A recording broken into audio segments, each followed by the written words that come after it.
Male lions typically have manes. Male peacocks have 6-foot-long tail feathers.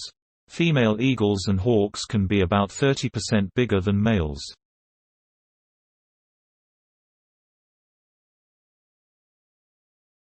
But if you only had these animals' fossils to go off of, it would be hard to confidently say that those differences were because of the animal's sex.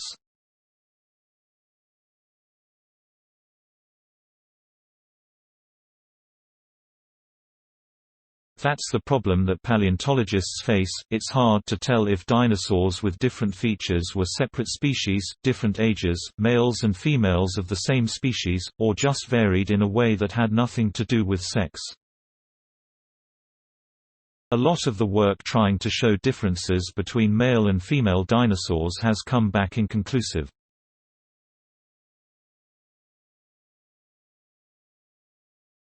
But in a new paper, scientists show how using a different kind of statistical analysis can often estimate the degree of sexual variation in a dataset of fossils. It's a whole new way of looking at fossils and judging the likelihood that the traits we see correlate with sex, says Evan Saitta, a research associate at Chicago's Field Museum and the lead author of the new paper in the Biological Journal of the Linnean Society. This paper is part of a larger revolution of sorts about how to use statistics in science, but applied in the context of paleontology. Unless you find a dinosaur skeleton that contains the fossilized eggs that it was about to lay, or a similar dead giveaway, it's hard to be sure about an individual. But many birds, the only living dinosaurs, vary a lot between males and females on average, a phenomenon called sexual dimorphism. Dinosaurs' cousins, the crocodilians, show sexual dimorphism too. So it stands to reason that in many species of dinosaurs, males and females would differ from each other in a variety of traits. But not all differences in animals of the same species are linked to their sex. For example, in humans, average height is related to sex, but other traits like eye color and hair color don't neatly map onto men versus women. We often don't know precisely how the traits we see in dinosaurs relate to their sex, either. Since we don't know if, say, larger dinosaurs were female, or dinosaurs with bigger crests on their heads were male, Saitta and his colleagues looked for patterns in the differences between individuals of the same species. To do that, they examined measurements from a bunch of fossils and modern species and did a lot of math.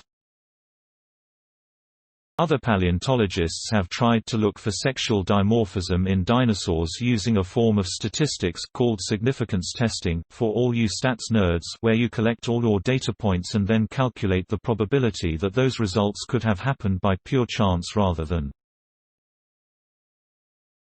This kind of analysis sometimes works for big, clean datasets.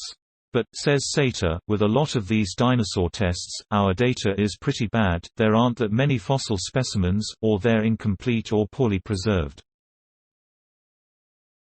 Using significance testing in these cases, Saitta argues, results in a lot of false negatives. Since the samples are small, it takes an extreme amount of variation between the sexes to trigger a positive test result.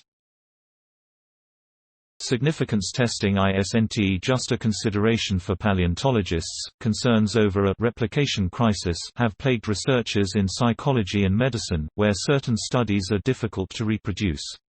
Closing parenthesis. Instead, Saitta and his colleagues experimented with another form of stats, called effect size statistics. Effect size statistics is better for smaller datasets because it attempts to estimate the degree of sex differences and calculate the uncertainty in that estimate.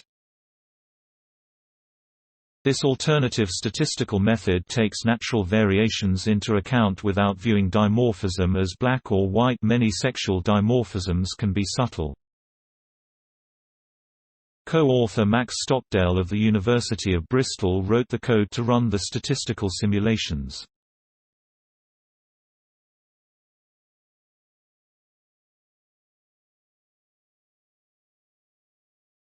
Saitta and his colleagues uploaded measurements of dinosaur fossils to the program, and it yielded estimates of body mass dimorphism and error bars in those estimates that would have simply been dismissed using significance testing.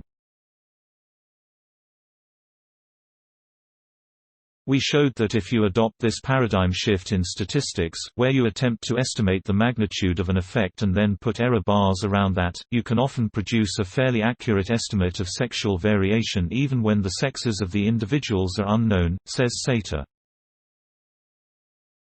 For instance, Saitta and his colleagues found that in the dinosaur Maiasaura, adult specimens vary a lot in size, and the analyses show that these are likelier to correspond to sexual variation than differences seen in other dinosaur species. Please support my channel to grow by pressing subscribe button and the bell icon. We will notify you new tech videos. Thank you.